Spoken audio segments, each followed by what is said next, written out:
And greetings. Happy Wednesday. Thank you for joining us. Thanks for tuning in. Live and on demand here on Blaze TV, radio, and podcast.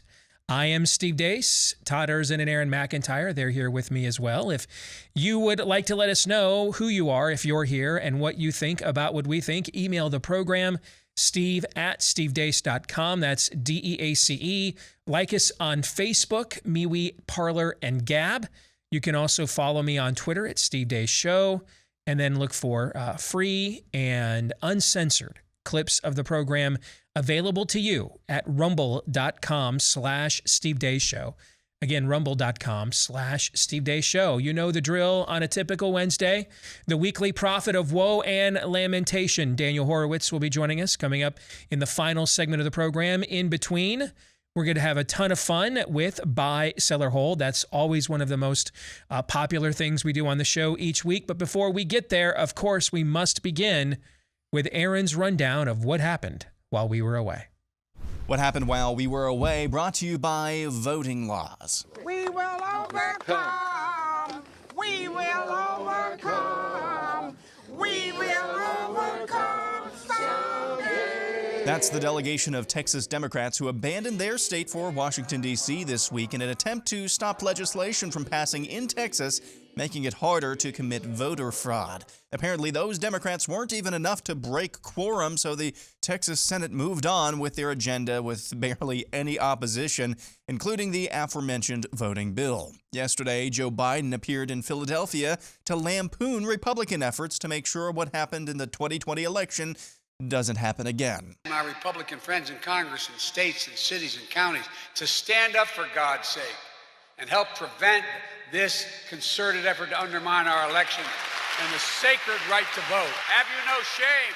The 2020 election was the most scrutinized election ever in American history. No other election has ever been held under such scrutiny and such high standards. In Georgia, a voting group says it's found, quote, audit fraud and massive errors. Voter Georgia says it's analyzed Fulton County, Georgia's mail-in ballot images, which were made public via a court order back in April. Quote, the team's analysis revealed that 923 of the 1,539 mail-in ballot batch files contained votes incorrectly reported in Fulton's official November 3rd, 2020 results. These inaccuracies are due to discrepancies in votes for Donald Trump, Joe Biden, and total votes cast compared to their reported audit totals for respective batches. Thus, the error reporting rate in Fulton's hand count audit is a whopping 60%, end quote. Voter Georgia provides numerous examples of these batches of absentee mail-in ballots, which show whopping margins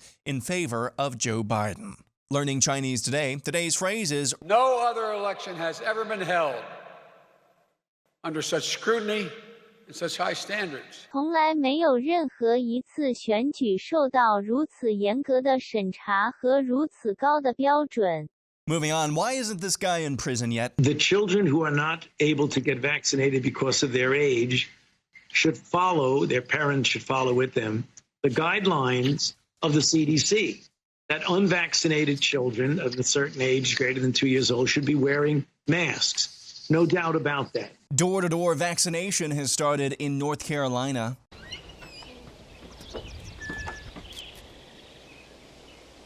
Hello. Would you like to look like this?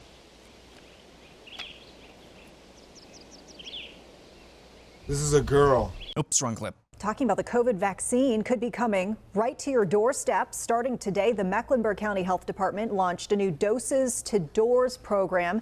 Health Department workers giving out shots right there at your front door. This is part of an urgent push to make getting vaccinated easy.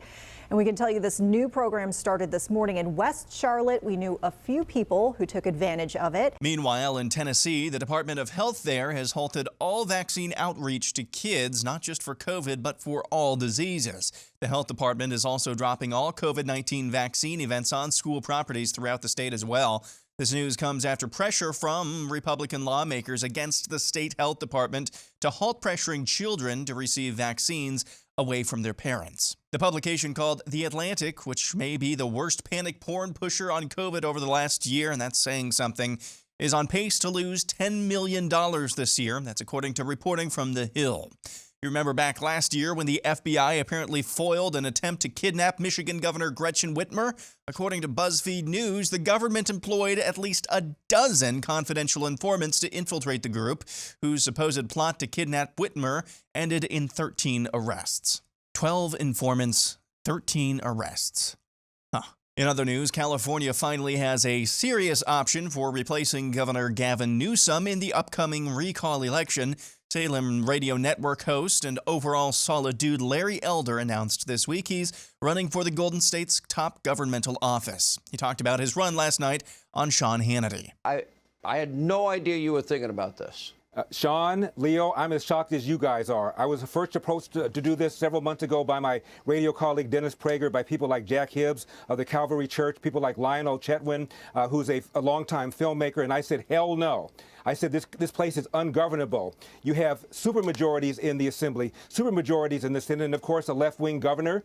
We have rising crime, rising homelessness, a rising cost of living, and Leo knows exactly well what I'm talking about because he's a former public school teacher, the declining standards of urban schools. So I said, forget about it. But the more I looked at it, the more I saw how arrogantly this governor has handled the pandemic, imposing the most strict coronavirus lockdowns of any of the 50 states, while violating them at that French restaurant with the very people that sat down the mandates, while his own kids still enjoyed in-school private education, while his own business, that winery, was exempted from the mandates. Something has to happen. And so I decided to jump in this race. And finally, a mural dedicated to George Floyd collapsed this week in Toledo, Ohio. Witnesses say a bolt of lightning struck the side of the building where the mural was located. WTVG-TV confirmed via Doppler radar there was indeed a lightning strike in that area at the afternoon it collapsed. I'll just leave that right there. And that's what happened while we were away.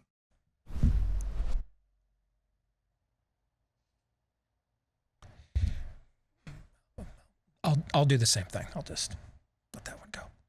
Aaron's montage brought to you by our friends at Keeps. You've got a million reasons to be stressed out these days, right? Don't make male pattern baldness or your receding hairline one of them, because our friends at Keeps can help you do something about it with the same doctor-recommended FDA-approved hair loss treatment, but you'll get the generic versions, so you'll save big money on that, maybe up to half the cost. And you'll get a lot of convenience. All of it's done online. You answer a few easy questions, snap a few pics of your hair, and then a licensed doctor will review your info to recommend the right hair loss treatment for you, that it's shipped directly to your door. And that's not even the final sales pitch here. How about half off your first order as well? So half off all the time because you're getting the generic versions, all that convenience, and then half off your first order to get you started at keeps.com/grow. KEEPS for keeps.com/grow. Again, that's keeps.com/grow. Coming up in the overtime today, my former and very brief colleague at Salem Radio. He was coming in just as I was moving on out, actually. But I did get to meet him briefly. He's been on our show before. Larry Elder. We're going to talk about his run for California governor. Apparently they were able to... You did it! You did it! The largest population state in the country found somebody credible and sane and credible to run against Gavin Newsom out of how many 40 million people or whatever it is. They found one. They did it. So props to you, California. All right. And we'll get into Larry's run, what it does and doesn't mean, and what should happen now. And we'll get into that and what should therefore cease happening right away. We'll get into that coming up in the overtime today. We'll record it right after today's program is finished for our Blaze TV subscribers, and then it will upload to the website for you to watch at your convenience later today at blazetv.com/Deace. And that is also where you can go if you're not yet a Blaze TV subscriber and you want to become one. Get a discounted subscription today to get all of our exclusive content every day. Unfiltered, uncensored by Big Tech at blazetv.com/DEACE, blazetv.com/Deace. I think yesterday, really, or the last couple of days, we have reached a turning point, I think, here. And the last time I sensed one of these was back in, I think it was late January, I believe, when CDC came out. So remember, the CDC director, Rachel Walensky, originally went on very early in the Biden administration. Went on Rachel Maddow's show. That's the closest thing their side has to Tucker Carlson right now. Went on her show, and so that's making a statement. And said, hey, it's time for the kids to be back in school. Maybe we still have to do masks, who knows, but the kids should be back in school. Remember this? I do. Yeah. And we were kind of blown away, like, wow, I mean, they are going to start off acknowledging at least some modicum of political reality over there in the Biden White House, right? But then came the fatwa. Then came the fatwa from the teachers unions and everything else. And she then responded shortly thereafter with a chart that laid out for you where it was safe for children to fully be ensconced in person, back in school with extracurricular activities. And the only place that it was safe to do so in the dead of January in the United States of America was the area surrounding International Falls, Minnesota. Do you remember this? Of course. And the outrage at this, how quickly their own media, like the whole Texas debacle, where you even have CNN saying, I mean, this is a stupid stunt. It's not going to work. I mean, when you've lost your own super PAC, you know what I'm saying? Okay. Their own water carriers, their own media would not pick up with this and defend it. In fact, there were some ensuing interviews. I remember the one that Savannah Guthrie did with Kamala Harris.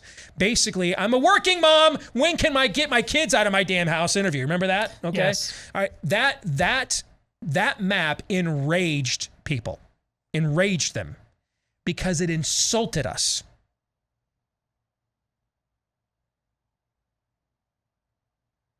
And people think they deserve to be lied to better than that. A lot of Americans don't mind being lied to these days. They just don't want to be insultingly lied to. Is that fair? Right. Don't tell me I am immune from the effects of a fallen world. Tell me that your big pharma experiments can cure me of this novel virus. Lie to me like that, because I really want to give it up to you tonight. I'm just as horny as you are, but my conscience needs a little assuaging, so lie to me first. Lie to me that we will at least have a third date, that you'll be here when I wake up in the morning. You know what I'm saying? Sure. They want to be lied to. But you can't walk into the bedchamber and say, man, you're just ugly. You're fugly, and I'm only here because there was no one else returned my call. That you can't do, right? Can you do that? No, you can't do that, right? Aaron, you've been in the dating world more recently than the two of us. You can't do that, right? Okay. Wouldn't even try. All right, thank you. Okay. Because now you're insulting me, correct? Yes. Okay. Lie to me, whisper those sweet nothings in my ear. Because I want the same thing that you want. I want magical thinking too. I want projection too. So yes, lie to me that these things will work. There are no side effects. That lockdowns work. Lie to me that all these things work. But when you insult me, that's when people get mad these days. Not at being lied to, being insultingly lied to. And that's what that chart did.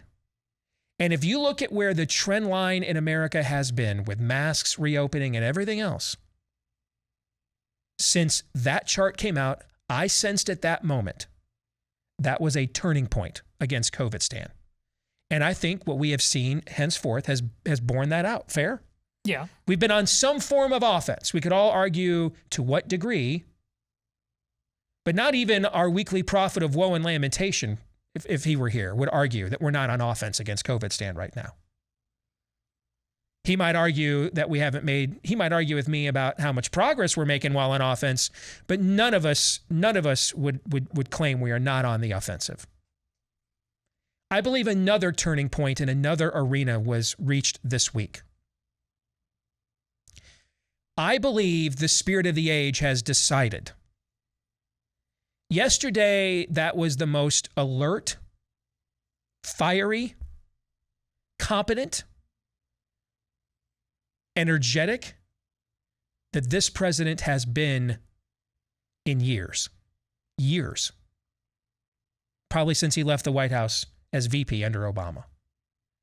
We've not seen anything close, I think, to that performance from Joe Biden yesterday. It comes on the heels of all the media articles that we saw on Monday. Done playing games with you conservatives that don't want to get vaccinated. Dude, you're the official anti-vax card-carrying member on the program, right? I am. Is everybody in your club? When would Robert F. Kennedy, was he with us at the last pro-life march? Oh, no. No. No. I mean, is Robert F. Kennedy at the, Build the Wall rally? No. No. When did this all become just an exclusively right-wing club? Can you tell us, because you're in this club. I am. Is it just you and a bunch of John Birchers in this club? Who's in this club? This is actually one of the more legitimately diverse clubs in all of America. Exactly. You think they don't know that? Do you think the Biden administration is not unaware that the scion of the greatest family in the history of the Democratic Party, Robert F. Kennedy Jr., is literally the closest thing the anti-vax community has to a papal figure? Fair? Oh, yeah. Okay. Do you think the Biden administration, the Democrat hierarchy, the Democrat media is unaware that one of the last remaining scions of the most famous family in the history of the Democratic Party, or at least second to the Roosevelts, although one of the Roosevelts in another branch obviously is a famous Republican, but do you think they're unaware of the fact the man who bears Robert F. Kennedy's name is the leader of America's anti-vax movement? Do you think they're unaware of this? No, but who cares when Jonah Goldberg is running cover for you now? Yeah, but stay on my point. Do you think they're unaware of this? No, of course you're right. So here's why this matters.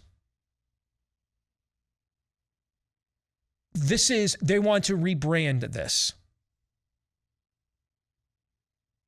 They want to rebrand this as an exclusively partisan matter. Mm-hmm. That is Fauci's language that he's been using as of late as well. And then you saw what the president said yesterday in a speech that made him sound a lot less scrambled than his brain usually is. So props to his Adderall dealer. Why? Remember after the 2016 election, how my phone was ringing off the hook with a lot of mainstream or liberal media. That's what we used to call them back then. Okay. Doesn't that seem so long ago now? Oh, yeah. Okay. Very. But a lot of these were people I've had relationships with or knew or had been interviewed by before. I think I was even sitting over in that desk over there the day after the election, just taking call after call after call. And then finally NPR called me. Or no, it was PBS called me. It was the McNeil-Lehrer News Hour before Jim Lehrer died. And they wanted to, or no, it was after he died. It was just the News Hour. And they wanted to, and they called me back and they're like, "Do we want to have you on tonight?" Remember this? Yeah. And they asked me how they missed this election and everything else. And I asked them, how many pro-lifers are in your newsroom?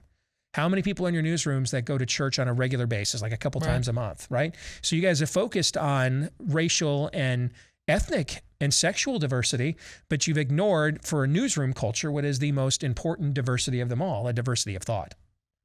That's why the scriptures say there's wisdom in a multitude of counsel. You've ignored that. And for a few days after Trump won in 2016, there was some concerted conversation about introspection, right? The Nick Kristof principle. Yeah, I know you love that column. Yes. And we wondered, wow, if they figure this out, they'll never lose elections legitimately ever again. Yeah, I remember you saying that. Because if they figure out that what people really want are all of their freebies, but without the cultural rot gut. And even if they just treat people that disagree with them culturally without disdain, and even pursue a lot of the same policies, but they're just not disdainful while doing so.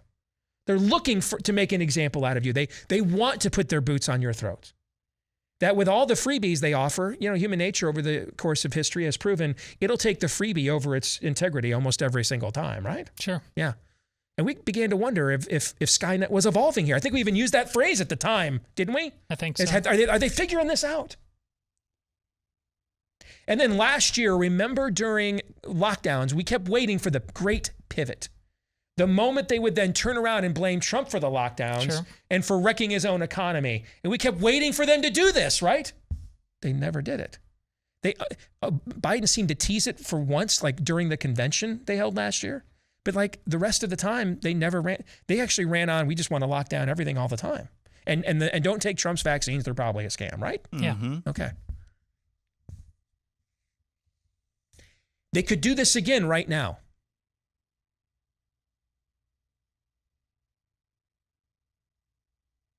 And they're going the other way. They're gonna partisan harder on the vaccines, harder. This turning point I believe we have reached will not be as fun for me to share with you as the previous turning point in July, I'm afraid. This turning point we have reached is, I believe, they're going to amp up segregating America.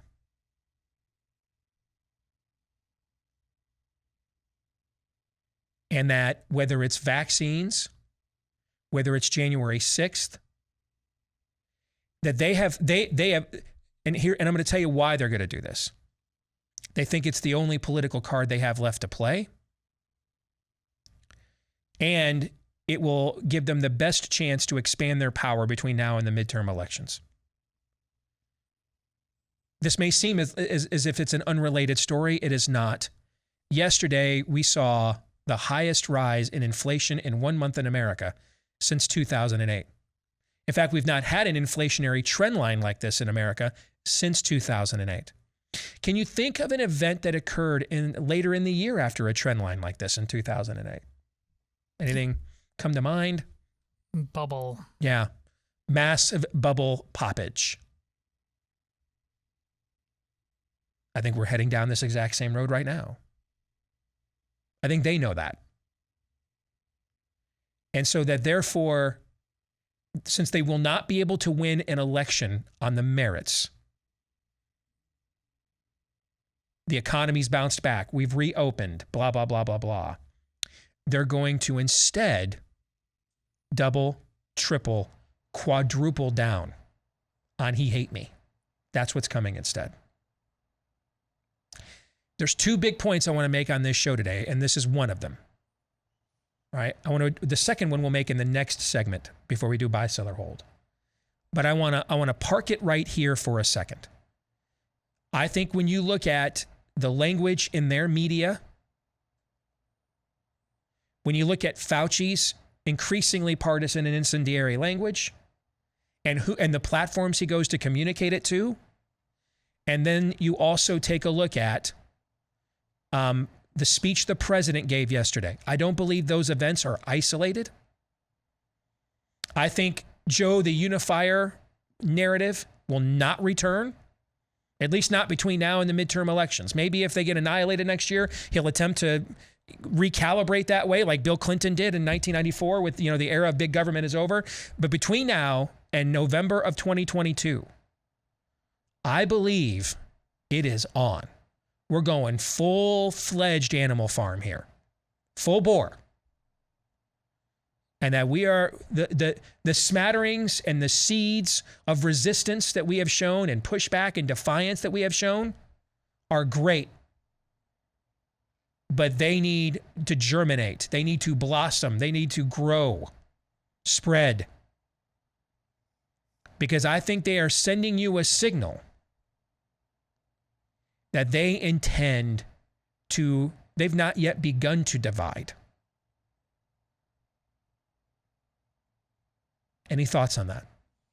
I don't know how else to explain Fauci doing masks on 3-year-olds. That's the it's only like they go out of their way to make everything they say as an FU. Yeah. Like they don't even have to say things a certain way. It's like they are looking to provoke. They're looking to do it. They're looking to say FU on every front. Yes. And that's what the president's entire speech was yesterday. Yes. They're embracing the Texas Democrats in D.C. And this is all going on while what's happening in Cuba is happening. I mean, there's no optics that they'll look at and say, maybe it's time to take a step back. I've been walking around for a very long time with a sense of loathing and dread that's intermittent with all the good things I have in my life, that we are just now at a point. I just see those two women, those two Karens, proudly marching around the neighborhood in North Carolina with their vaccines. We're just at a point there where the relentless evil comes in the form. They don't have horns and pitchforks and breathing fire. They look like that, but they won't stop. We're at the point of civil war.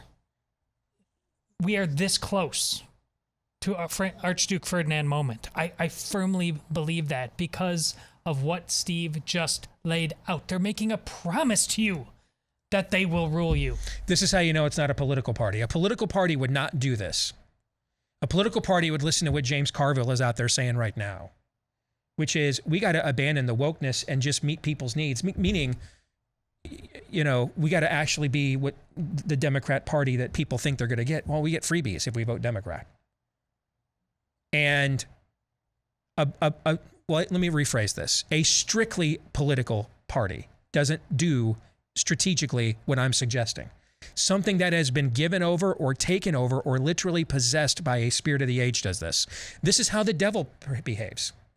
There's no self-awareness, Aaron. There's no meet you halfway. Oh, you're serious about resisting me? Well, I mean, I'm just doubling down on the accuser. I'm just doubling down on the sulfur, tripling down on it now, actually. The devil doesn't come to you and say, you know what, you made a really good case. We'll give you a break today.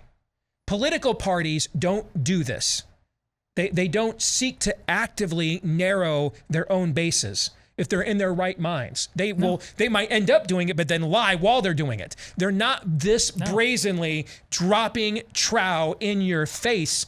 The devil does stuff like that. We see the Cuba video and they say, hold my beer. Yes. And what we're seeing right now, it's not political rhetoric. It's not amping up rhetoric. It's the demonic seething that we saw on the floor of the Ohio State House a couple of weeks ago. That's akin to what we're talking about, and what they're doing here. Let's make no bones about it either. What they're doing here is not so much, well, not limited to trying to basically stick their middle finger into your face. That accomplishes it. But guys, one of their main promises, if they got back the Senate, what was it? What is it? Abolish the filibuster. Mm-hmm. Well, they're not able to do that. So this is all about getting their own base or keeping their own base amped up, which I'm not sure. I guess if you're taken over by a demonic spirit of the age, you can try at least to do that. We'll see if they'll be able to keep it up, because it's been, we're going on 5 years now of just this constant amping up, constant fight or flight that they're trying to instill within their own base.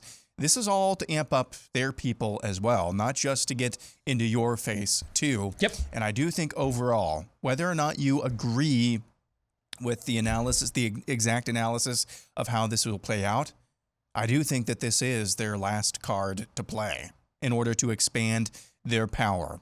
I don't, the rest of your analysis, it could be wrong, it could be, but just purely from a political standpoint, yeah, this is one of their last plays, is trying to double, triple, quadruple down on the partisan divide. Because guess what? When we get to fall and we're on the Zeta variant of COVID-19, the Zeta, yeah, the Zeta variant of the COVID. They've been inculcating this in your brains, in their bases' brains. Those stupid Republicans didn't get vaccinated, and now they brought the Zeta variant. You can see that happening. Now, like I told you today, I'm glad if this is what's going to happen, I'm glad to see it, because I think this is what it will take to provoke us to engage them on the level that is required. There's another big idea I want to share with you, though, next. Yes, during the last break, it was one of my favorite times of the day. Yet again, it was Built Bar time. You guys can verify, man. I just scarfed one of those down during the break, right? It's true. I had a nice lady send me a note about a week or so ago telling me she doesn't believe I have a Built Bar during at least, once a day during a commercial break, because I don't come back on the air with a bunch of, chocolate all over my face or my mouth. or my teeth. And I'm like, that could be because I'm not 7. Right? I'm 47. It's a Built Bar. You didn't like just kill a gazelle out in the hallway and eat it raw. No, I think she was commenting on the fact of just how chewy, gooey, chocolatey, because it's hard to eat a candy bar like that, right? In that short a period of time, and I could, have some of that happen to you. And Built Bars are a lot like a candy bar, but you guys can verify. In fact, I just took down the caramel brownie Father's Day specialty flavor too. So, that was especially gooey and chocolatey goodness there. And Built Bar is hitting the big time. They're going to be the official sponsor for the U.S. track and field team at this year's Tokyo Olympics as well. Up to 18 grams of protein in every bar, 130 to 170 calories in every bar, 4 to 7 net grams of sugar or carbs in every bar. You cannot beat it. It's the greatest protein bar of all time. And it's better than a lot of the candy bars on the market as well. Save 15% off right now when you go to Built, B-U-I-L-T. Built.com. Use my last name, Deace, as your promo code, D-E-A-C-E. That's how you spell it. Promo code Deace to get 15% off your first order at Built.com. Built.com, promo code Deace. So there's one more big idea I want to communicate today. And we talked about, I think this week we have seen a turning of the tide on the other side. And that this is not the way a typical political party will behave. It will attempt, even if it doesn't want to officially moderate its aims, it won't just come right out and openly attempt to vilify anyone that doesn't line up with its most hardcore positions. It'll obfuscate, right? Mm-hmm. But we're seeing, whether it's their media or their president, we are seeing Democrat America this week, whether we're seeing their quack, Anthony Fauci, you're seeing Democrat America is doing that this week. And I think that's a turning point. I want to discuss what I think caused this turning point. What caused this turning point is us. They had all of pop culture. They had big tech censorship. They had all kinds of goodies and incentives ready to offer. They thought this was going to be a no-brainer, that they were going to hit 70% vaccination by the 4th of July. A no-brainer. They did not anticipate they would encounter this level of resistance, to the point that it has stalled almost completely.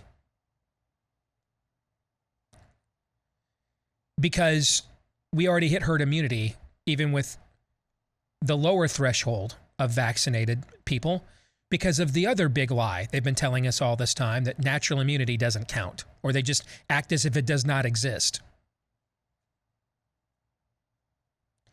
They didn't think they would see all this instantaneous and on a molecular, granular level, local school boards, things of that nature, to mask mandates, critical racist theory. Why? Because we just haven't shown a propensity and capacity to do that.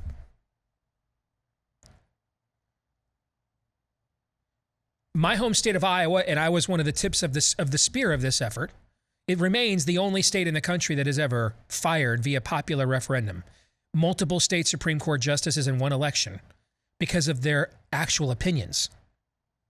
I think we're the only state to have Supreme Court justices worthy of being fired for their opinions. No. Which means like other places could have done this, right? Should have done this. Should have, but they didn't. They did not. In the past, we've not been willing to engage them on this level. And now that they've realized, well, we're not going to get to lie to you. You guys won't take the lies. So we're just going to have to try to rule you. That's what the first big issue, that's what that pivot is about. We've driven that. Another area we've driven this is on the election. Despite the fact there exists exactly zero, I've not in my career seen an issue that has driven to the point that exposing voter fraud has without almost any help from any major conservative media figures anywhere in the country. Tucker read a Twitter thread the other night. There's any other show on Fox ever talk about this? I don't know. I don't see it in my feed, though. I see Sean Hannity interviewing Bruce Jenner.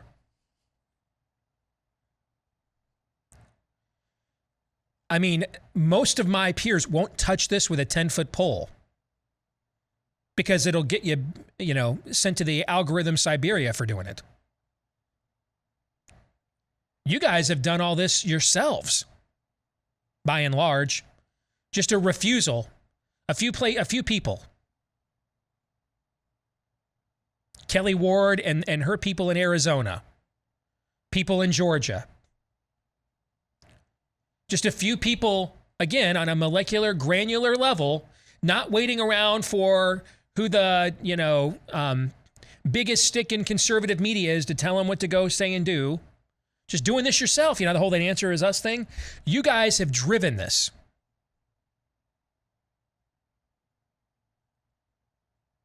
And you refuse to take name calling for an answer. And now they don't know what to do. There's a lesson here for us. I tweeted out this morning the photos of those voting slips that Aaron has in his montage, with Joe Biden racking up Hugo Chavez-like numbers of absentee ballots. Who knew, man? Who knew an 80-year-old white guy who is a friend to segregationists, who had just been called a racist by his black VP a year ago on national television, and recently eulogized the former Grand Cyclops of the Ku Klux Klan as a, quote, mentor and friend. Who knew that guy was more popular in Fulton County, Georgia than Barack Obama was? Right? Right. And that's just simply amazeballs. Who knew? Who knew? And one of the instant responses I get to this is, well, Trump was uniquely unpopular. Well, he was also uniquely popular because he also got more votes than any Republican ever has. He got a higher percentage of the minority vote than any Republican has since 1960. And he grew his Hispanic support by 10 points. But okay, cool. So he uniquely drove up both sides' bases at the exact same time. Is that possible? Yeah, it actually is. You bet. In today's media environment, not to mention his own personality and how much he desired to dominate today's media environment, is it possible that someone with both a healthy ego and the sort of opposition he had at the exact same time in today's omnipresent environment, where everywhere we go, this thing is in our faces and we can't escape the world around us, is it possible that could be a uniquely polarizing figure that does drive both sides' vote totals up to record standings? Absolutely, that's possible. Yeah, of course. Sure it is. Except why didn't it happen in St. Louis, Missouri, in Kansas City, Missouri, in Houston, Texas, and Dallas, Texas? Why didn't it happen in Miami, Florida? Do they have a history in Broward and Miami-Dade County in Florida of election problems? Anybody? Nothing coming to mind? No? I guess not. Why didn't it happen in Richmond and Charlotte, North Carolina?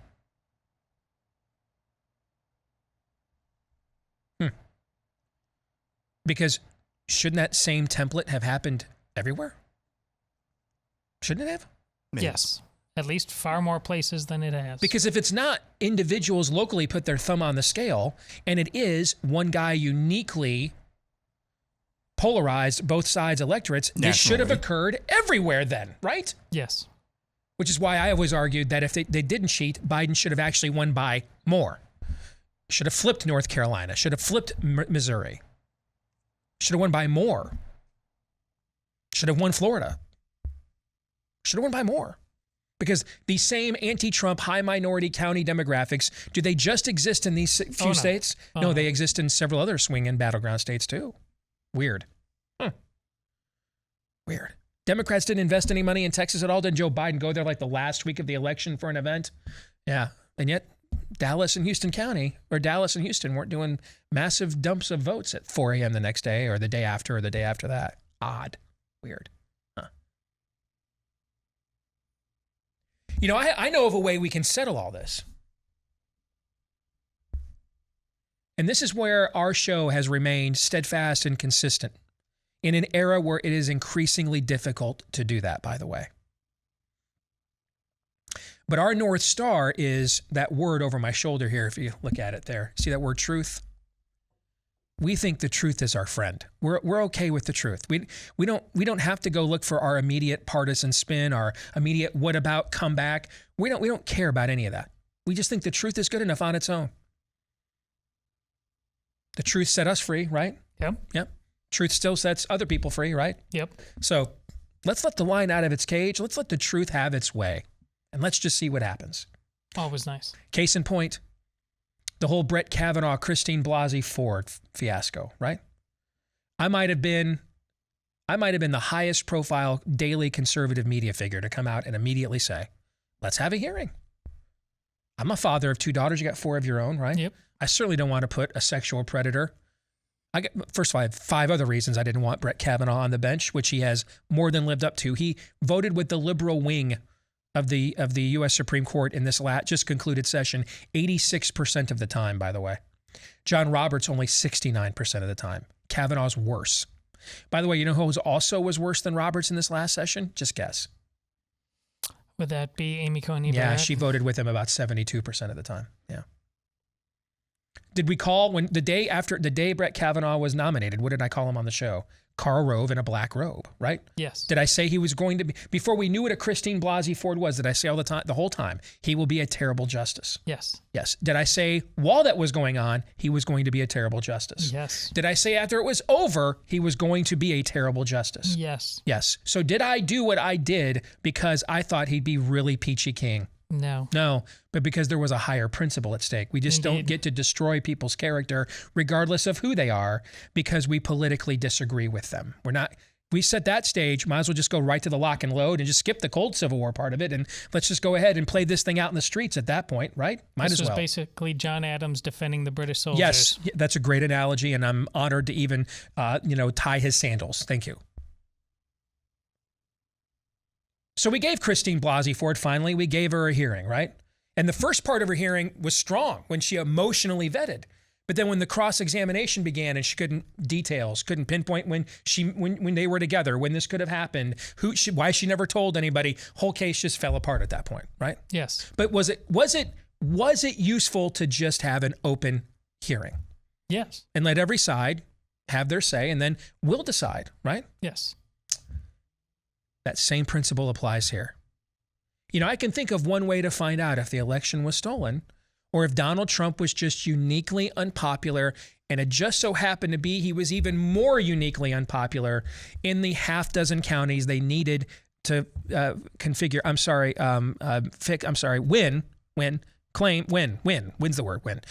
they needed to win in order to win. Can you think of a way we could do that, similar to a vehicle by which we could find out if Brett Kavanaugh is a fiend or Christy Blasey Ford is a liar or maybe something terrible did happen to her, but she's got the wrong guy? Did we have a vehicle for that? We usually do if we want it. Yeah, and so we had a hearing, and so we found out, right? Okay. Do we have a vehicle to find out if an election is rigged or not?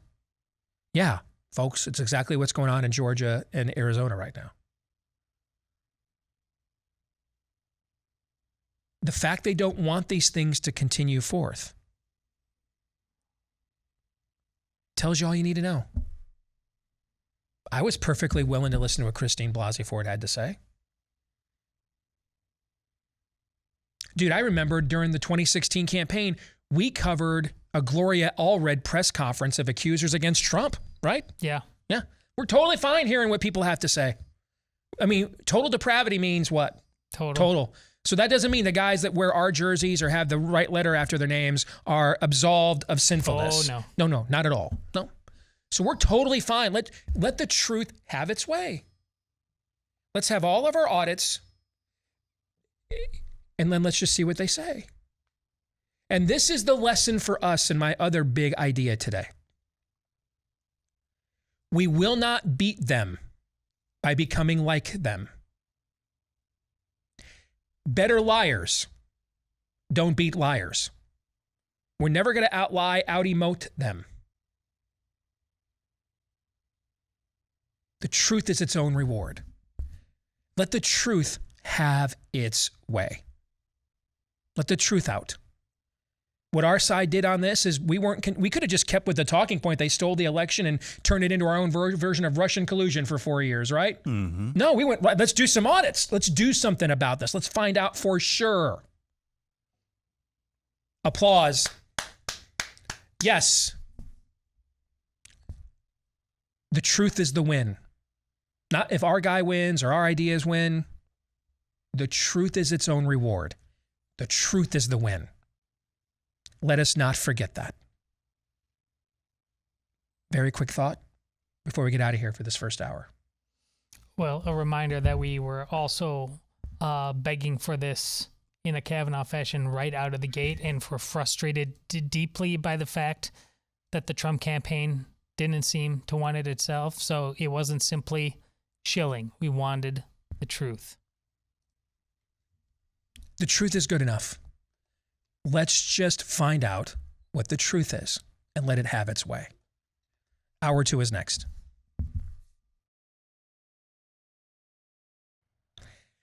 Back with Hour 2, live and on demand here on Blaze TV, radio, and podcast. Steve Deace here with Aaron McIntyre, Todders, and all of you. Let us know what you think about what we think via the stevedeace.com inbox. Email the show, steve@stevedeace.com. Like us on Facebook, MeWe, Parler, and Gab. Follow us on Twitter @Steve Deace Show. And then you can also let us know what you think about what we think when you watch clips of the program for free.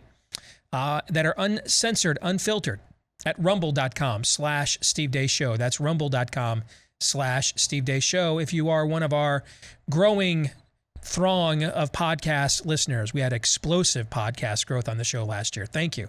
Let's keep that going here this year as well. Please do your part to make sure that happens by hitting the subscribe or follow button, whichever is the case on your podcast platform of preference.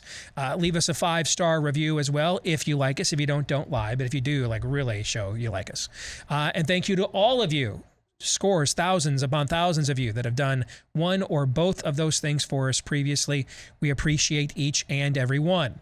Buy, Sell, or Hold, brought to you by our friends over at Home Title Lock, and we've been warning you about home title theft now for a while on the show.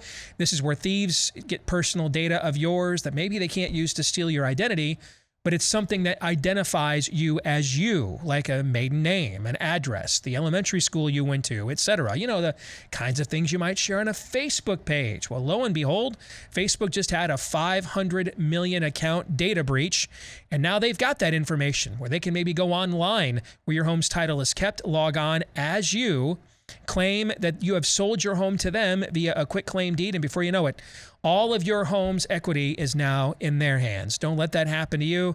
That's all our friends at Home Title Lock do, is to make sure that it does not. And right now you can get 30 free days of protection to cover you during this Facebook data breach. I mean, these things happen when you're more concerned about censoring real information than protecting the integrity of your own systems. Go over to HometitleLock.com and use the promo code RADIO to get those 30 free days. Promo code RADIO to get those 30 free days at HometitleLock.com. Coming up at the bottom of the hour, the weekly prophet of woe and lamentation, Daniel Horowitz, will be here. But let's get to it. It's one of our favorite segments each and every week on the show. Buy, sell, or hold. No topic or list is off limits. Once a week, Todd, we're permitted to give a hold. But it can only be because, wow, that's just extremely lame. That's beneath me. Even my mediocre intellect. If you use your hold for any other reason, you have to let Anthony Fauci jab you with an experimental injection. You won't be using any holds. I will not. Okay. Otherwise, we will buy or sell it and have hopefully at least one good reason why. Aaron.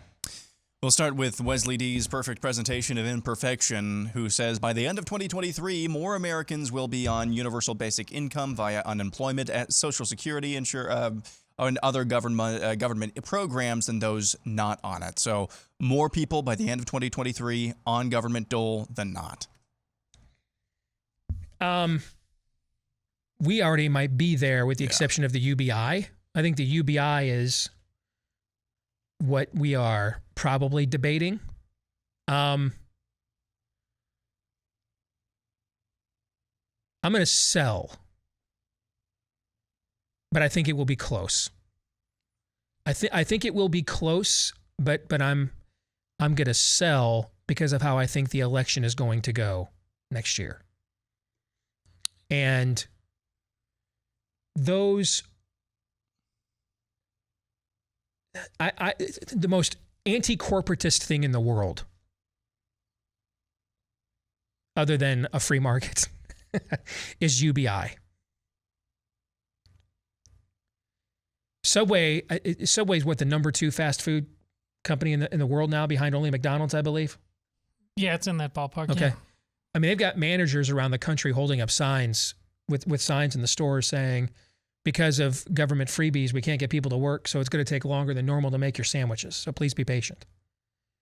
Like, and why does that matter? Because if Republicans have a good year next year, they will. We're just going to debate. The debate is the magnitude of the year they will have. It will be a good year. The people that will take over if Republicans have majorities, unless Trump personally intervenes to get rid of people like McConnell and McCarthy, they're all corporatist whores. And corporatists hate UBI. They prefer, and it's because, and this is why things like UBI gain an audience. They would prefer to pay you a subsistence level wage instead, okay, than a universal basic income.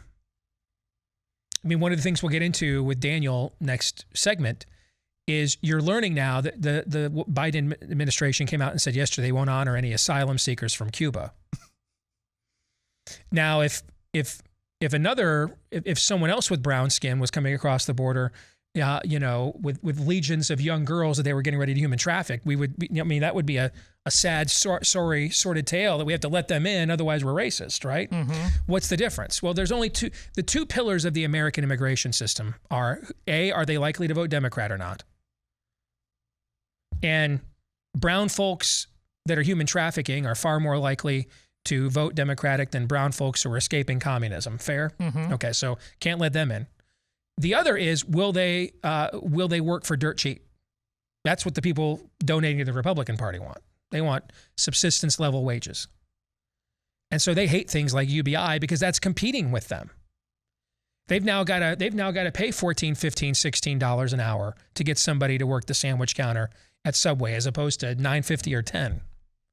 So I think, just like when Republicans wouldn't repeal Obamacare when they had the power, but the first thing they did try to get rid of was the corporate mandate. Remember that? I think they will. This is a rare hill they will die on, because these are who their masters are. So I'm going to sell on the UBI thing for now, but the rest of it, I think that we're probably already seeing that kind of a trend line. I will buy Steve's arguments were sound before transgenderism and critical race theory took over. There are new gods now.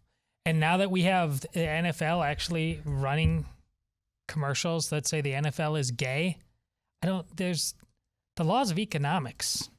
It's not that they're not there at all anymore, but there's a way mightier God than that puny one that they will kneel to. So I don't know. 2023, I don't know about that necessarily, but yeah, we're going in this direction. And as long as they keep bowing to those gods, we're going to get to where you're talking about sooner or later.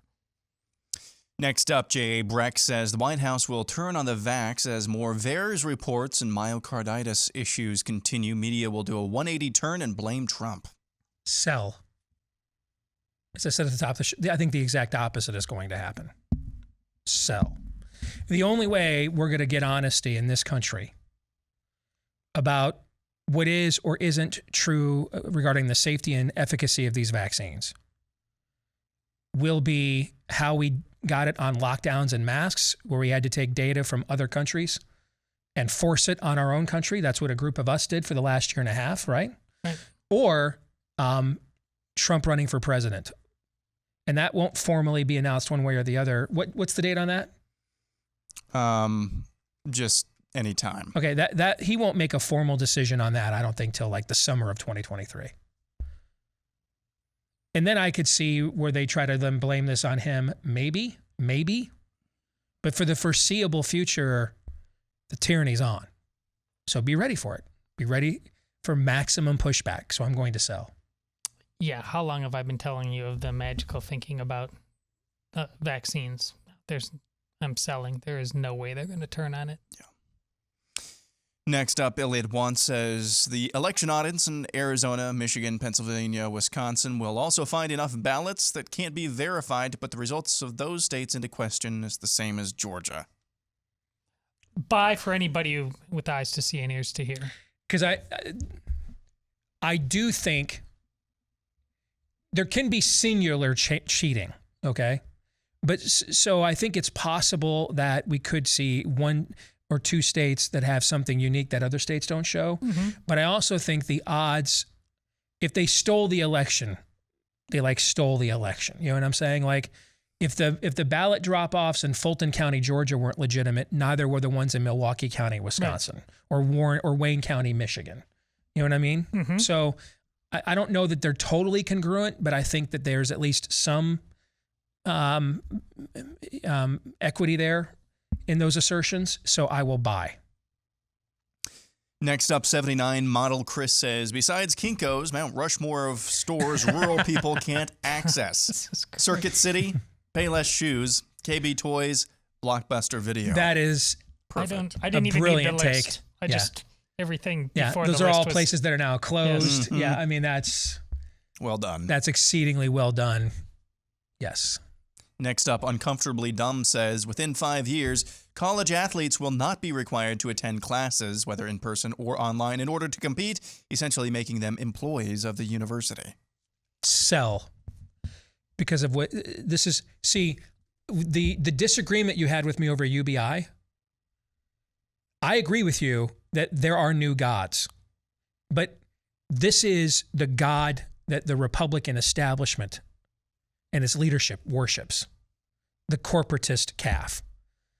All right? And when we get into the college arena, they're never, these university presidents and everything else, the idea of allowing an open capitalistic system on their campuses,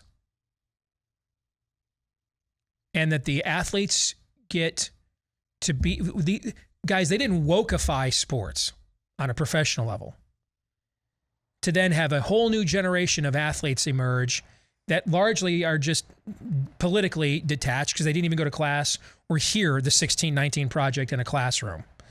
You know what I'm saying? Mm-hmm. No, I don't. That'll never happen, I don't believe, because that's their idol. The indoctrination aspect of it. I don't think they'll ever give that up. So could I foresee a future where the players are employees? Yeah, although I don't think that's as likely as people think. But I think it's more possible than it was a year or two ago. But the idea that the college presidents would say, well, we really have no interest in actively indoctrinating our most publicly profitable and charismatic and exportable symbols. No, they're there for the indoctrination too. So I don't think they will give that up. I don't. We should hope that this would happen in your model, actually. I'll buy. They can still make it contractual as part of that they can be the primary wokeifiers of the rest of the student body and make some money doing it. So I'll buy anything that demands that we look at the fact that there's no way people have thought through all of the dark places that this is going to go and to destroy the thing we all love so much. Nathan Davis says Loki did more to fill plot holes and advance the MCU storyline than any other MCU product since Endgame. I can't answer that yet. So I haven't seen the end of the show, so this is so I guess I get the jab. I have to hold. I've not seen the end of the show. I can't answer this. I'll sell. I don't know how that's possible. Maybe you are a savant who has been able to look at this at a granular level, but I don't know what's going on in the show. It's been fun in its own way, but I have no idea what's going on. Yeah, I have to hold pending the watching of the final episode. If they follow through on things they've set up, I could absolutely buy this, but we've now seen them do 2 shows where we got to the final episode, and other than advancing a particular arc of the lead character, they didn't advance any overall narrative of the MCU really at all. Okay? So that's why I've got to one of those 2 things we'll learn one of those 2 things in the finale that just came out today. Either this is another show where this is really about the nuances of Loki as a character, or they're using those nuances to advance the MCU narrative. And I don't think we know the answer to that yet. And furthermore, like, if you really nerd out on this stuff, I no doubt when you have this many moving parts, there are some plot holes, but the plot holes really were never a problem, Steve, were they? I mean, this is Endgame did a lot of things. Its main service wasn't closing up plot holes. That hasn't been an issue. I mean, this has been as airtight in how many movies? 23 or whatever the saga was? I don't even get it. Next, John says positive COVID PCR tests mean essentially nothing in asymptomatic people, regardless of past COVID infection or vaccination status. Bye. Based on the data that we have seen, I would agree. But again, I'm fine with the truth. My only caution is we really don't know, because we haven't lived with this for 20 or 30 years. We really don't know what the long-term effects are. We've even admitted this recently on the show. We really don't know what the long-term effects are of even an asymptomatic exposure to something that we all think to some degree is a manufactured entity. Any more, though, than we know what the long-term effects are of long-term exposure to these mRNA vaccines. That's the only caveat I would give. But so far, the real-time data shows that what you're saying is a buy. Next, Mike Kennedy says Trump's lawsuit will get to the bottom of Section 230 as he announces new lead counsel, Lindsey Graham. Oh, well played. I'm going to sell. I think the thing will just be dismissed out of hand in court because his name is on it. Yeah, probably. So. Next, I'm not even sure how to say this name. Cuban Communist Party steps down before the end of the year. Sell. Why are you going to sell? I've seen the videos. They don't look to be in step down mode. They're in kill you mode, arrest you mode, make you go away mode. They're not. It's Thunderdome. They're not. They're doing this within the shadow of our nation, and they have been doing it for how many decades now? Not going anywhere. My struggle with answering this is, to me, there's three variables in this equation, or there's 3 components to this equation, and I think 2 of them are constants, but the third is a variable. The 2 components that are constants are what you just said about communists in general, period, right? There's only one example I can think of them just voluntarily stepping down, and it really wasn't much of a voluntary as much as the old Soviet Union had by the events of perestroika, and then leading up to Yeltsin had just so self-diminished that it was kind of a shell of what we saw in the 70s. Okay. Yeah, but we had Reagan, Thatcher, Pope. I'm going to get to that in a second. All right. The second, so communists don't just typically acquiesce. Like there's not typically a moment where they're like, all right, man, you got us. Okay. See your first half-hour monologue on that point, Steve. Yes. The second constant is, I don't foresee the sort of pressure being applied by the United States that would, and what do I mean by that? We don't need to put troops on the ground in Cuba or anything else. You know what we could do, though? If there's one thing we got plenty of in this country, it's guns. Know what I'm saying? We could be arming those folks, right? We could be doing that. We could be doing a good old-fashioned lend-lease with them. You remember your World War II history? Yeah, we're like, hey, we got to take care of America right now, but we got no problem letting you guys borrow letting you guys have a few things if you want. Sure, you bet. That ain't going to happen with the current regime that's in power in the White House. So, I mean, Beelzebub's not casting out Beelzebub here. Communists in the U.S. aren't going to cast out communists in Cuba. So, to me, those are your constants. Okay, the variable is what's driving the uprising. And no, I'm not talking about, I'm debating whether the phony debate of it's the lack of COVID vaccination or they want freedom. No, it's about, is this a CIA op? Is this a true organic movement within the people? I don't know the answer to that. Do you know the answer to that? No. Okay. But here's why that matters, because that will go a long way into determining what their ultimate resolve happens to be.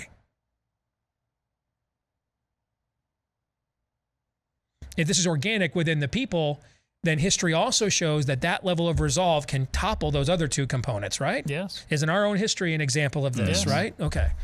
But if it's the latter, meaning it's a mixture of astroturf with angst, then eventually you face enough, the rubber bullets become real ones, and you're like, you know what, I'm going back home. I gave it my best shot here. You know what I'm saying? Mm-hmm. And I don't know the answer to that, man. So with 2 out of 3 components against me and the third one an unknown, I have to unfortunately sell. Unfortunately. Next, GoBuck says dealing with walkers from The Walking Dead is better than dealing with Branch Covidians. This one's a tough one. Oh, that's an easy one. Bye. I mean, we can just shoot the walkers. Bye. That's a good point. Yeah. Next up, Potent Platypus says the same people who investigated the Las Vegas shooter, Epstein's not suicide, and McAfee's murder are responsible for the Haitian president's assassination. Guys, I mean, at this point, there's not much I won't at least not immediately dismiss. Okay? So, sure. Bye. Yeah. Next, Darren Ray says there will eventually be a vaccination tax for those who choose not to take the jab. I think this will exist in some places, but I think you're watching a full-fledged balkanization now take place. And I can foresee something like this existing in California, Oregon, never existing in other places. Right. I could foresee something like this existing in an Austin, Texas, but not a Texas writ large. I could see something like this existing in a California, but maybe not like a Redding. You know what I'm saying? I think the full-fledged balkanization now is on, I think. Yeah, bye. Next up, we need a ruling on the dude code. Buzz says V-neck T-shirts are a violation of the dude code. See, I've got to call this question a violation of the dude code. That's what I thought. I mean, why are you so contemplating an undershirt worn by another dude? Like, to me, I got to call dude code violation on that, brah. So, sell. Is there, we mock skinny jeans. So, is there, this is not the same. You're drawing a moral equivalency between a V-neck T-shirt and a skinny jean? He might be if he's bringing it up. Then that's another dude code violation, so he's on 2 now. Okay, he should quit while he's behind. I don't know where this is coming from. Are you holding? Are you taking the jab, Todd? No, I'm not taking the jab. So I'll sell. But I mean, is there just a wardrobe thing we're not aware of just because we're gotten old? That's really part and parcel of I have no idea. I don't know.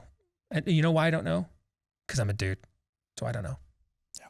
Wouldn't even think to know, seek to know, want to know know. Would not even know that there was something to know because I'm a dude.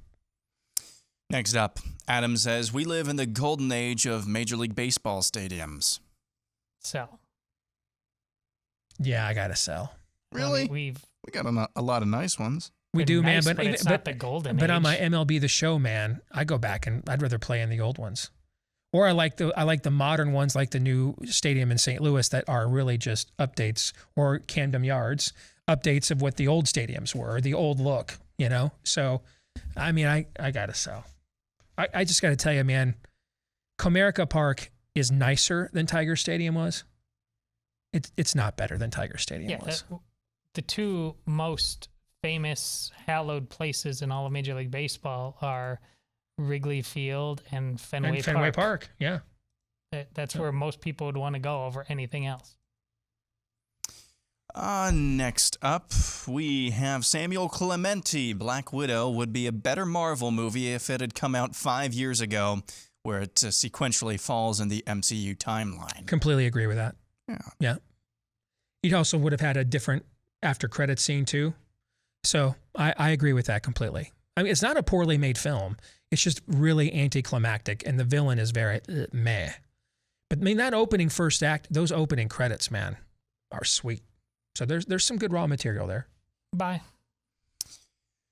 Next one. Mount Rushmore of God-trolling names in politics. Mike DeWine. Nah, I like it. Yeah I see where we're going here. Yes. Next up, Jeff Flake. Of course. How about Jeff Flake? Ambassador to Turkey? Oh, come on, man. Didn't they send their jackbooted thugs to beat up some of our reporters on our own soil? Yes. And we're going to send him Jeff Flake. Yes. I saw Mike Lee basically slobbering over that nomination yesterday. Get out of here, man. Dude, next thing you're going to tell me is I don't know, George Floyd's mural got struck by lightning or something. Next one, Anthony Weiner. Yes. Wow. Of course. Wow. Yes, that's good stuff. And finally, Adam Shifty Schiff. This is good. This is a good list, man. This is a really good list. Yeah, I think we can do better than that last one. Okay, I'm totally fine with it. What would your nomination for the last one be? Oh, I don't know. I just if you can do better, then you. How about America's first openly bisexual senator? Her name is Kristen Sinema. There you go. Although she also happens to probably be one of the best senators we have in America right now. Not just one of the hottest, but also one of the best. She's like a legitimately good public servant, man. Yeah. So who knows? Yeah. But the rest of that list is so strong that even if you think the fifth one is kind of meh, I don't. But the rest of that list is so strong, you have to buy it, I think. Okay, bye. Let's see here. We got a lot of rainbow dildo butt monkey submissions this week. That will speak at CPAC before Steve. Oh, gosh. Buy. Easy buy. That's an easy buy. Yeah. Yes. Corey Tacker says, future Lego sets to replace those problematic federal building sets, hammer and sickle, Pfizer syringe, and Confederate general statue. Yes. Who was that? Corey Tacker. Corey. That's a piece de resistance, my friend. That is very well done. Very well done. Bye. Let's see. Uncomfortably Dumb. He had one earlier. Disney Star Wars shows, Mandalorian, Bad Batch, have been more entertaining than the Marvel shows, WandaVision, Falcon, Winter Soldier, Loki. I'll sell. I mean, The Mandalorian is on a different level, bro. And the Bad Batch is okay, but I think you're actually making a better argument if you say Mandalorian is better than anything that they've done with the MCU so far. I think that would be a more interesting debate, but I think all the Marvel shows are better than the Bad Batch, which has its moments, but is nowhere near of the quality, say, that WandaVision was until the very final reveal of no real big villain kind of let down. Okay, but the craftsmanship of WandaVision, I mean, the Bad Batch can't hold a jockstrap to that. Yeah, and listen, on just the merits of WandaVision alone, whatever coolness factor has been there in The Mandalorian, there's been a lot of it, and that's smart because it's that classic. No one could explain. Boba Fett was just Boba. He wasn't in the movies at all. He didn't do anything, and he was like, everybody was like, "That's so cool." So they ran with that, which was really smart. But the writing hasn't been epically genius for the most part. WandaVision was pure genius. It really was. Final one. This one's, I hate to end on a sour note, but it's right in front of me. D.S. Charlesworth, or a serious note. Tootsie Roll Pops are better than Blow Pops. Okay. I haven't had either one in years. Blow Pops are the ones with the gum in the middle, right? And Tootsie Roll Pops are just the candies in the middle, right? Okay. What did you do with Steve Deace? Dude, I'm like, I need like chocolate and caramel. You throw down normally on these issues. I know, but this is just, I have the palate of a 12-year-old, not a 5-year-old. Okay, so even I have some standards. Okay. Let us be the judge of that. That's so much better. I mean, I don't think I've had like a Blow Pop or a Tootsie Roll Pop since like middle school. So I have the palate of a 12-year-old, not a. So step off. That's great. All right, the weekly prophet of woe and lamentation is next. Whether it's busyness or the fact that eating healthy with whole foods is not the most inexpensive prospect these days. Whatever the case may be, we've got a great product for you to make sure that you are making your own personal diet healthier. It's called Field of Greens. It's a superfood from our friends at Brickhouse Nutrition, made with real USDA organic fruits and vegetables that are packed with antioxidants, vitamins, minerals, nutrients, the kind of things that support heart health, metabolism, blood pressure, and digestion, because it's also pre and probiotic. It's great for everyone to use in your family. It's a product that is part of my regular regimen as well, packed with 18 clinically researched essential fruits and vegetables, and it has new flavors now you can try too, like wild berry and lemon lime. If you want to give it a shot today, you just take a scoop, mix it in with any water-based drink, or just water if you prefer. Mix it up and you are good to go. You're going to probably get more fruits and vegetables in that one serving than a lot of Americans get in a day, maybe several days, if not longer. Get 15% off your first order if you want to try it today when you go to checkout with the promo code Steve at the website brickhousesteve.com.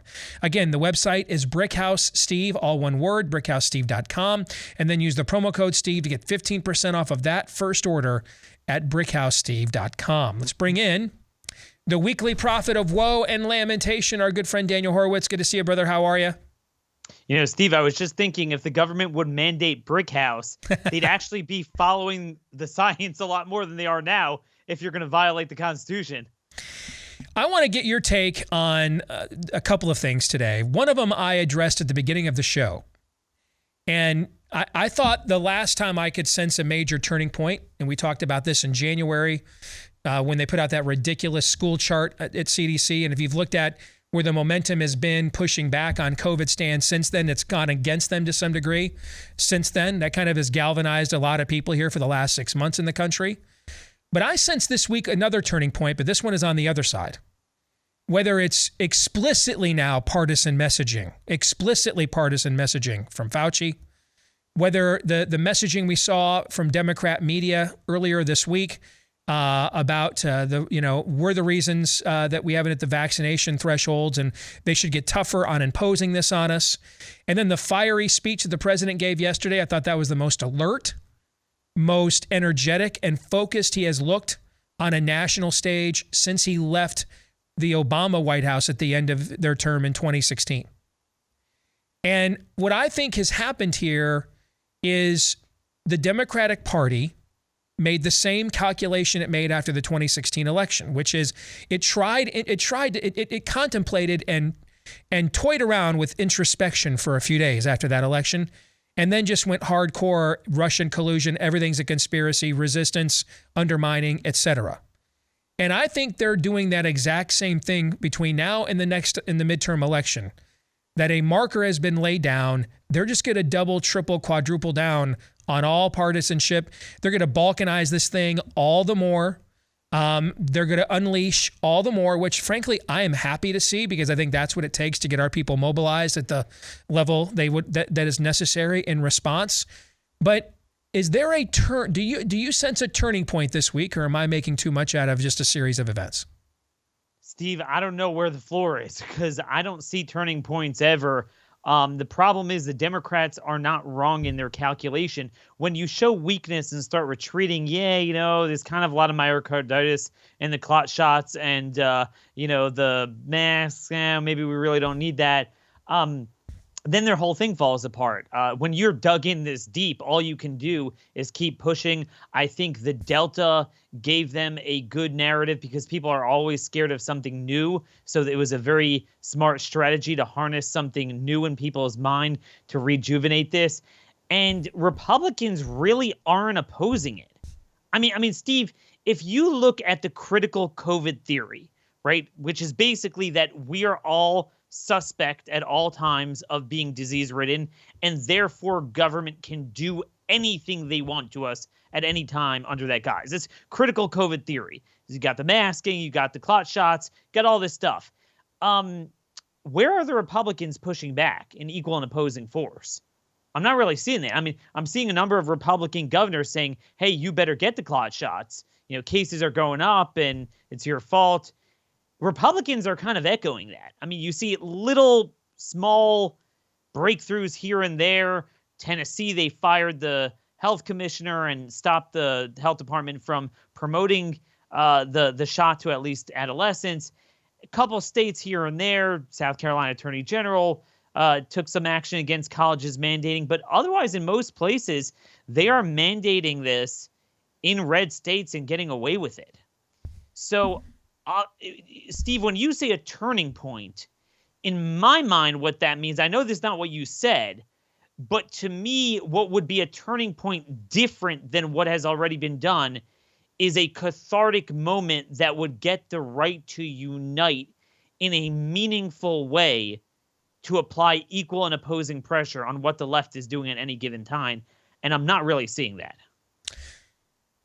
Larry Elder putting his hat into the ring for governor of California. We're going to discuss this as a team in the overtime that we're going to record after the show today, but I would be remiss if I didn't ask you really quick what your take on that is.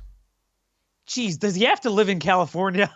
I mean, that's the problem. We need him everywhere else. I just don't think, I really honestly don't think any Republican ever until the end of times could win in California. Obviously, I'd rather we be promoting him than the guy who steals his daughter's dresses and brags about wearing them and giving him full hours on Fox News.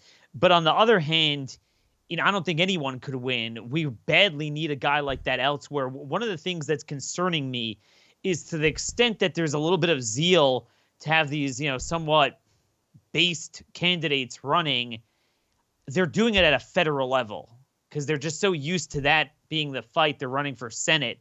I'm not seeing it enough for governor, and we really do need people like that. I mean, that's exactly the type of guy who needs to run for governor in all these red states. I agree with your analysis, but I would suggest an alternative subplot here, which is we are so destitute from a political agency standpoint in that state that putting someone as solid as him and as known amongst our base and people across the country up there, if it loses by 20 points whenever the recall election happens, 1.67 million people signed on to that recall documented. And this is a great effort in trying to get a hold of those people, organize them, put them into one organizational presence where you're establishing basically a beachhead that you will then hopefully be able to grow from later on. Before, what we had was a Brad Parscale defrocked from the Trump campaign because a grifter-led grift with Bruce Jenner that was going to co-opt this process just to direct mail fundraising and sell an email list for millions of dollars and get creamed. At least now we've got a guy that at least force some issues and bring some things that might coalesce a couple million people into a force that could be felt in the future. Like this is a mustard seed kind of a thing. No, and I think what's important about that, Steve, is just like we're talking about red states trying to make them red again and disentangle from the federal morass. You could have that too, especially in a large state like that, where there are portions of the state that should be pretty decent, but like you mentioned, there's this exaggerated collapse because the party is so bad there that they've lost even areas that they should be winning in, and there are signs that they can get that back. And the question is there a movement that we could create, either a greater Idaho movement in Northern California, or at least within California, to have these counties to try to form some sort of loose federation to fight back against this. So I think that's very important. And if nothing else, you take those 1.8 million people, ask them to move to Oklahoma and Idaho. Yeah. So speaking of that, one of the big pushers of the Jenner grift is Tomi Lahren. I said the other day on my Twitter account, she's the right's Stacey Abrams. Too harsh? No, that's actually very apropos, although I would say Stacey Abrams, you got to give her credit. I think she has put a lot of points on the board for the other side. I mean, help steal Georgia. If Tomi Lahren could help steal anything for us, even with the rhino, I give her credit. But, that's the thing. I think she's more of just like a Barbara Streisand. I mean, it's just like a talking point. She's the quintessential, I wake up every day as a conservative commentator with the need for my ephemeral talking point of the day. Well, I got the trans guy better than you. We have a conservative trans, that type of thing. We let more criminals out of jail than Obama did. That's what it is. It's just like noise. I think that's what it is. People are just scrambling every day, clawing away for a talking point. Well, we got the clot shots, fast tracked before you guys did. I mean, that's what it is. They just look for whatever talking point is in front of them, and they want to get ahead of it. There's no broad long-term agenda, even midterm. In other words, Stacey Abrams grifts talking points to try to create a political outcome. Tomi Lahren is just Tomi Lahren is just grifting political talking points. That's it. That's all there is. Nothing. There isn't any more. Nothing else is occurring there other than just that. Okay, gotcha. Clanking of pots. Yeah, sound and fury signifying nothing. I hear you. So let's talk immigration before we let you go. What I find fascinating is we've got scores of brown folks right now that suddenly we have a Democrat administration doesn't want to let into the country. And I think it's a useful point for our people to understand, which is people fleeing communism are far less likely to vote for it when they arrive on our shores. And that our immigration policy for the last couple of decades has essentially had two pillars. Who's more likely to vote for Democrats, and will they work? That's what Democrats are looking for. And will they work for dirt cheap wages? That's what Republicans are looking for. That those are the two pillars. As meritocracy, none of that matters. It's just those really are the plumb lines of America's immigration policy. And you're seeing that by yesterday's denial of asylum for Cuban and Haitian refugees. Because, well, why do we don't want to take more people in fleeing communism. They'll vote against it here. And so that's really what we vet on. Will they vote Democrat and or be willing to work dirt cheap? And Steve, just a couple hours ago, the June border numbers came out, hit another record, hit 190,000. 190,000 in 1 month. 75% do not show up for those phony court proceedings. But they're all asylum. Everyone's a woman except for a woman. Criminals are victims, victims are criminals. And now we see that true with asylum. They've been yelping about asylum for years. Don't you have any heart, any compassion? Daniel, you would have denied the Jews fleeing the Holocaust, all this garbage. But I think the beautiful thing that you see here in a politically fulfilling way is that it's emblematic of everything they do. It's not just immigration. So I marvel at the left that they never make any mistakes, even when they have an ironclad principle and slogan, my body, my right, my choice, whatever it is, that they have worlds worth of political momentum behind it. They have the ability to turn off that switch in a minute when it's politically advantageous. So suddenly the judges are like, hey, there's no right to privacy and bodily autonomy. Like, that's gone. And, we're seeing with the criminals, like, let out everyone. And then when it came to the guys, like, caught in the Capitol doing nothing and, Navy veterans, hey, held in jail, pre-trial without any bail, 6 months. Right. And same thing with immigration now. That's the beauty of the left. They have one rule of engagement. We win and you lose. And as conservatives, when we look at that, we have to understand that, and we can't be caught up on these dogmatic principles of, a private entity has to be able to do what they want for our purposes. We have to be more pragmatic strategically in dealing with a pragmatic outcome of the left where they have one rule of engagement. Great stuff as always, my friend. Good to see you. Take care. All right. God bless. Same to you. If you are struggling with chronic pain in the body, I'm not talking about a boo-boo or an injury, but the chronic variety, that stiffness, achiness, soreness that just won't go away in your joints, in your muscles, neck, back, knees, hip flexor, like the case with me.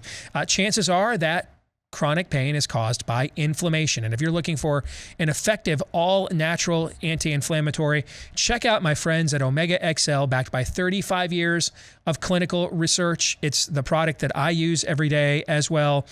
It will take on the inflammation likely causing your chronic pain, because if you don't, after a while, it can become something far more serious. If you want to give it a shot today, buy one bottle, get your second one for free when you visit omegaxl.com/Steve.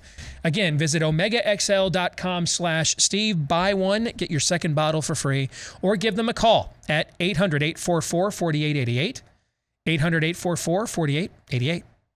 Thoughts on the conversation that Daniel and I just had? Well, let's be pragmatic. I think about this all the time. How, if they are an enemy, our ideological enemy, is this shameless?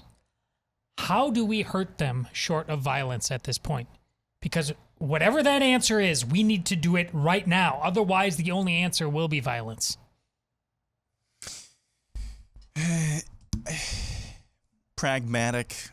This is not talking about pragmatic positionally, pragmatic worldview-wise. No, we're talking about tactically. Pragmatic tactically, I believe, is what Daniel is talking about, and what Todd is talking about as well, because the fuse is getting very, very short, as Todd just alluded to, in this country. Very, very short. Either it will be put out or things will explode. Those are the two options, but we're running out of time.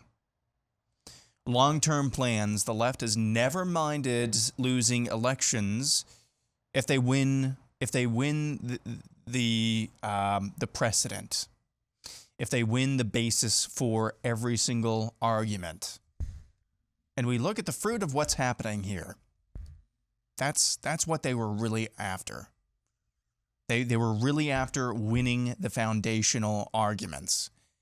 And they won them one by one through their march through the institutions. And now we are where we are right now, where all of those forces are aligned against us. But the good news is, and yet, you can cancel people off of Twitter, off of YouTube, off of social media. You can censor their posts, but you can't stop them from showing up to Loudoun County, Virginia's school board, or any number of places around the country.